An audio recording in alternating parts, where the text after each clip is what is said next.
The AFC North, specifically in 2021, will be one of the most interesting divisions to keep a hold of and really watch what's going on, because unlike some of the other divisions we have in football, all four AFC North teams can realistically win the division in 2021. Now, will they is obviously another question, but there's no reason right now to say the Cincinnati Bengals, the Pittsburgh Steelers, the Cleveland Browns, or the Baltimore Ravens can't win the AFC North, or if you want to say the Bengals and Steelers cannot win, then at least realistically compete for a playoff spot in 2021. This will be one of the best divisions from top to bottom, as we certainly expect Joe Burrow and the gang to take the next step, and we certainly expect the Steelers, after starting out 11-0 last year, to have at least some fire still left in the tank. Now, will it be easy for the Steelers to compete? No, but it's not going to be easy for any of the teams, and that's what we are going to discuss in today's video, is how the AFC North will play out in 2021.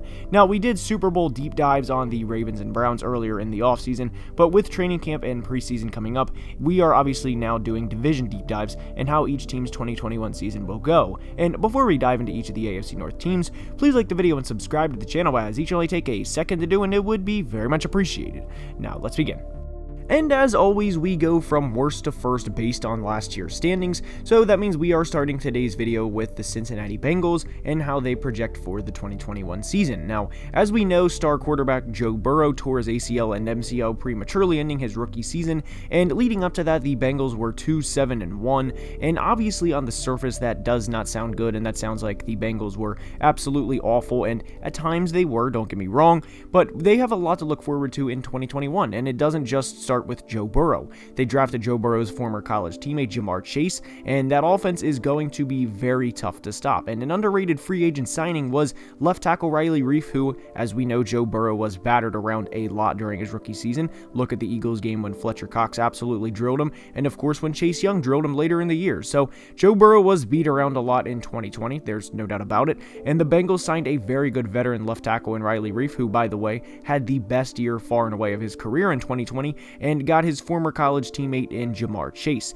So obviously there's a lot to look forward to. Now, playoffs and Super Bowl for the Bengals this year is, admittedly, I don't think they're going to get, much less the Super Bowl, but I don't think they're going to go to the playoffs. Now, it's going to be tough because the AFC is absolutely loaded. Obviously, the NFC has the Bucs at the top, given that they are the defending Super Bowl champion and have 7-time Super Bowl champion Tom Brady at their quarterback position, but the AFC is loaded. There are countless teams that could very well be the 7 teams, and really any combination. Obviously, you have to include the Bills, Chiefs, Ravens, and Browns, in my opinion, but the remaining 3, and I would even throw the Titans in there, by the way. So the remaining 2 teams is a toss-up for the rest of the conference, and honestly, I don't think the Bengals will get there this year. Now, Joe Burrow is very good. He will be 25 years old at the end of the 2021 season, and honestly, I do think this season for the Bengals, in a sense, and bear with me, Bengals fans, is going to be similar to what we expect the Jets to do with Zach Wilson. It's going to be a stepping stone for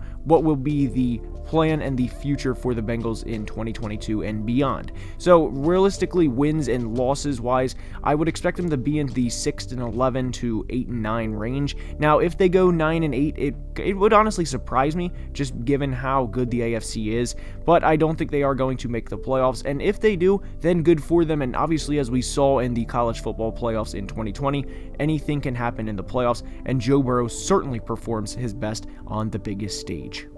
Next, we stay in the state of Ohio to go to Cleveland and discuss the Browns. And obviously, the Browns fan base is very passionate about their team. That's always the way it's been, even when they were 0-16 a few years ago, and it's certainly that way now after beating Big Brother, the Pittsburgh Steelers, in the playoffs in their stadium. So if you are a Browns fan or know a Browns fan, then honestly let them get excited. They've waited 20 years for this, and for them to finally have the hype for what we expect to pay off, I think they certainly deserve that said right. So anyways, looking at their schedule this season and their team, they have a lot to look forward to. Head coach Kevin Stefanski is very good, and he does a very good job on the offensive side of the ball in terms of making defenses hesitate. And when you hesitate even for half a second at at the NFL level, or not even necessarily half a second, even a split second, whatever the second difference is, it makes a big difference. And honestly, I was thinking about making a film breakdown on the Browns and how good they are at doing this, because there's plays where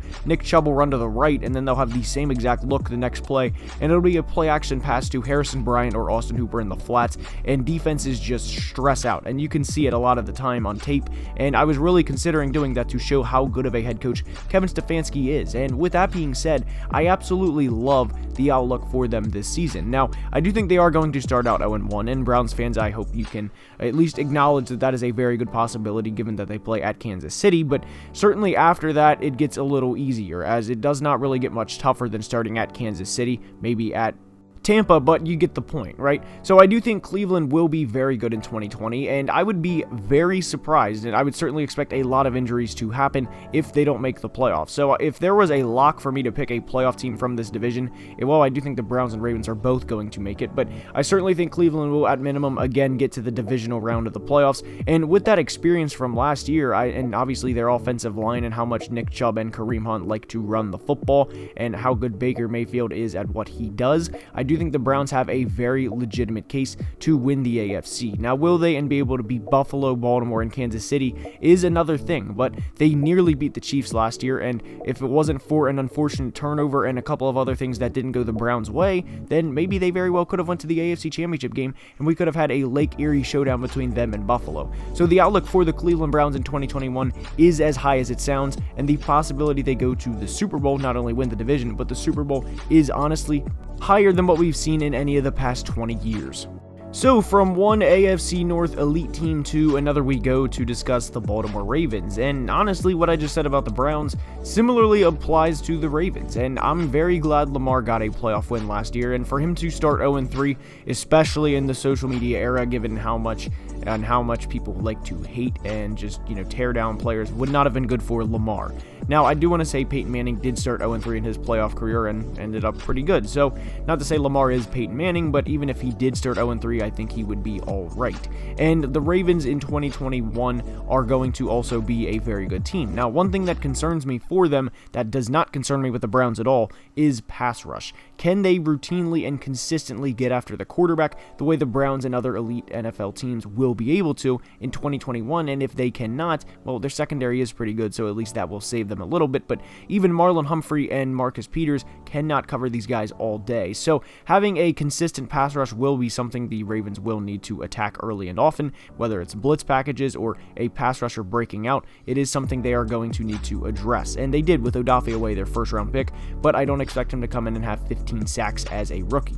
Now, one more thing that kind of concerns me about the Ravens is obviously they traded Orlando Brown this year, and they got another first round pick for it, and what was essentially a pick swap and a little more. But anyways, Ronnie Stanley coming back from a torn Achilles. Now, it is one thing to have a injury like a hamstring where it kind of just heals in the offseason. Obviously, hamstring injuries are not ideal, but Ronnie Stanley coming back off of a major Achilles injury is honestly concerning. And Nick Boyle coming off of that horrendous injury that I saw once and almost threw up was obviously awful. How he will come back as well, because Nick Boyle is one of the best, if not the best, blocking tight ends in all of the NFL, and is essentially a sixth lineman, and obviously Lamar and J.K. Dobbins appreciate him more than whatever is said in the media. So those guys, specifically Ronnie and Nick Boyle, will be critical to the Ravens' run game this year, and how they handle up and how they play in 2021 will be vital to the Ravens' offensive success, and honestly, it'll be very definitive of how Lamar's 2021 season will go. Will Lamar and J.K. Dobbins be good, or will they not be good because there's simply no lanes created